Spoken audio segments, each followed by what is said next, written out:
તમારું પણ bank account સાફ ન થઈ જાય એનું ખાસ ધ્યાન રાખજો. છેતરપિંડી કરવાવાળા લોકો નવી નવી રીતો અપનાવતા હોય છે. આજકાલ એ લોકો ઘણા બધાને LICના નામે ફોન કરે છે અને એવું કહે છે કે તમારા પપ્પાના નામે LICમાંથી આટલા રૂપિયા જમા કરવાના છે. તમારું નામ, તમારા પપ્પાનું નામ બધું કહેશે, એની પાસે બધી ડિટેલ હોય છે. એમ કહેશે કે તમારા પપ્પાના નામે LICમાંથી 13,000 રૂપિયા જમા કરવાના છે, પણ તમારા પપ્પાના અકાઉન્ટમાં જમા નથી થતા, એટલે એને તમારા અકાઉન્ટમાં જમા કરવાનું કીધું છે.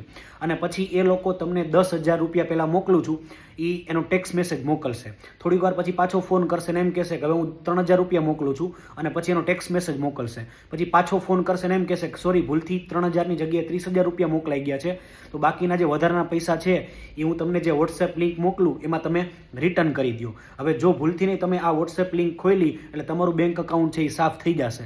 આવું ન થાય એટલા માટે ખાસ ધ્યાન રાખજો. આનાથી બચવા માટેની એક રીત છે. પહેલી વસ્તુ કે જ્યારે તમને કોઈ પણ બેંકના નામે કે કોઈ પણ આવો ફોન આવે એટલે તમારે એક જ વસ્તુ કહેવાની છે કે ચાલો હું મારી જે બ્રાન્ચ છે, મારું જે બેંક છે ત્યાં હું આવી જાઉં છું. તમારે કોઈ OTP કે કોઈ પણ વસ્તુ ઓનલાઈન શેર કરવાની નથી.